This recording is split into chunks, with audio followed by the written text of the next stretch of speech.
The president of Ukraine, Volodymyr Zelenskyy, has stripped the mayor of Odesa, Hennady Trukhanov, of Ukrainian citizenship.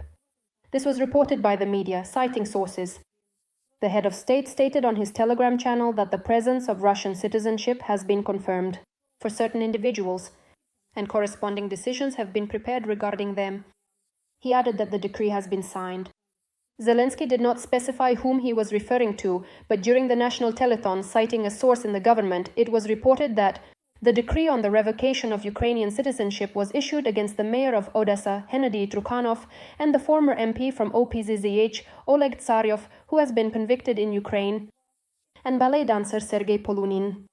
The reason for revoking Trukhanov's citizenship was a petition published on the president's office website, which gathered the required 25,000 signatures for consideration by the head of state in less than a day. The author of the petition claims that open sources have repeatedly reported that Trukhanov holds a Russian passport and tax identification number, which is against the constitution of Ukraine. Trukhanov himself denies having a Russian Federation passport and called the decision to strip him of Ukrainian citizenship a falsification. In a comment to Suspilne, he stated that he would file a lawsuit in court. If his citizenship is revoked, Trukhanov will automatically cease to be the mayor of Odesa. It is still unknown who will take his position. According to Union, there are two possible scenarios for how events might unfold.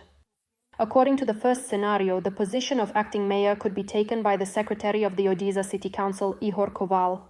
In the second scenario, a city military administration would be established, headed by Oleksiy Kimchenko, the deputy of the Odesa Regional Administration under Ole Kiper. The publication Dumska, citing sources, reports that a city military administration will be established in Odesa. Its head, preliminarily, will be the current head of the Dnipropetrovsk Regional Military Administration, Serhiy Vaisak. Donald Trump recently stated that Turkish President Recep Tayyip Erdogan could potentially help to resolve Russia's ongoing war against Ukraine. He is respected both in Ukraine and in Russia. He is my friend. You understand why I get along with the strong, not the weak. President Erdogan took part in the signing ceremony of the Gaza Agreement. Before the ceremony, he was greeted by U.S. President Donald Trump at the International Exhibition Center. Erdogan spoke with Trump and then took a photo with him. Let us recall that the Turkish leader has stated that Crimea should return to Ukraine in accordance with international law. It has also become known that on October 17th, Donald Trump and Volodymyr Zelenskyy will hold a meeting at the White House. The meeting was confirmed by the American leader himself while speaking with a journalist. Will you be receiving Zelenskyy on Friday? I think so. Axios, citing sources, reports that the leaders will discuss what weapons should be provided to Kyiv, including the possibility of supplying Tomahawk missiles, which would radically change the situation. An Axios source explained that there are certain issues that cannot be discussed over the phone. The publication also notes that long-range missiles would allow Ukraine to target remote areas of mainland Russia, including Moscow. Preliminarily, Zelenskyy is expected to arrive in the US on Thursday. The meeting with Trump will take place the following day. It should also be noted that on the last weekend, October 11th and 12th, the leaders of the two countries had 2 consecutive phone conversations. It is known that the parties discussed the possible transfer of Tomahawk missiles, Patriot air defense systems, as well as assistance to Ukraine in restoring its energy sector. The Federal Security Service of Russia has opened a case against businessman Mikhail Khodorkovsky and members of the Anti-War Committee of Russia for violent seizure of power and the creation of a terrorist organization. According to a statement from the FSB Public Relations Center, the grounds for the charges were the declaration of the Anti-War Committee of Russia adopted in 2023, as well as the creation of a platform for Russian democratic forces in the Parliamentary Assembly of the Council of Europe. In the opinion of the Security Service, Khodorkovsky presents this as an alternative to the authorities of the Russian Federation to Western countries. In addition, the Federal Security Service believes that the founders of the Anti-War Committee are allegedly financing organizations recognized as terrorist by the aggressor country, Ukrainian nationalist units, and are allegedly recruiting militants to seize power in Russia by force. A case under Articles on violent seizure of power and organizing a terrorist community has been opened against Khodorkovsky and another 22 people. In particular, this list includes the writer and human rights activist Viktor Shenderovich, political scientist and publicist Ekaterina Shulman, and other opposition figures. Khodorkovsky is also accused of publicly calling for terrorist activities. Khodorkovsky himself wrote on his Telegram channel that the adoption of the platform of Russian democratic forces in the Parliamentary Assembly of the Council of Europe is seen by the Kremlin as a major problem. According to him, 3 departments of the presidential administration, the Anti-Corruption Foundation and the FSB were categorically displeased by this. It should be noted that the Anti-War Committee of Russia considers Putin's regime a dictatorship and has repeatedly drawn attention to the illegitimacy of the new terms of the Russian dictator and the falsification of elections. Members of the organization state that one of their goals is a change of power in Russia, but they deny accusations of terrorism.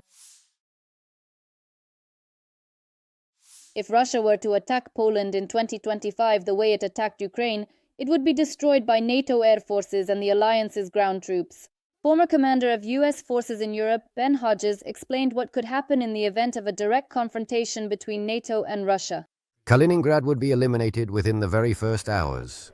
In the first hours, Kaliningrad would be gone, all Russian facilities destroyed. Any Russian military facilities in Sevastopol as well. Russia is likely preparing for a long-term military confrontation that goes beyond the current war in Ukraine. The Kremlin intends to sharply increase production of the latest T-90M tanks, creating a long-term threat to NATO. This is reported by the Institute for the Study of War. According to documents obtained by analysts, Russia's Uralvagonzavod intends to reach peak tank production starting in 2027. The plans are striking. The peak is in 2028, with the production of 428 T-90M and T-90M2 tanks. The overall plan for 2027 to 2029 is to produce 1,118 new and modernized tanks. Analysts at the Institute for the Study of War note that these ambitious plans coincide with the current situation on the battlefield in Ukraine. There has been a noticeable decrease in the use of Russian tanks compared to 2023 to 2024. According to international security expert Taras Shevchenko, the Kremlin is using its experience of aggression against Ukraine to prepare for a possible attack on NATO. Currently, NATO's eastern flank and the North Atlantic Alliance as a whole are going through all the same phases of preparation for Russian aggression that Ukraine once went through. After this preparatory phase comes the stage of active hybrid operations, which we saw in February 2014 in Crimea. First comes propaganda and provocations, then a hybrid operation followed by ground actions. The expert believes that the threat of a full-scale war for the North Atlantic Alliance from Russia is more than real. Russian tourists in Egypt have been deprived of free strong alcohol, forbidden from going on excursions, and not allowed to leave their hotels, according to the Telegram channel Shot. This so-called lockdown happened because of the summit on Gaza. The channel's authors believe that 2 days of vacation for Russians were lost in the hotels of Sharm el-Sheikh. Today is October 11th, and look, we have these big planes flying today, summit. Guides warned tourists that it was not advisable to leave the hotels during the days of the summit.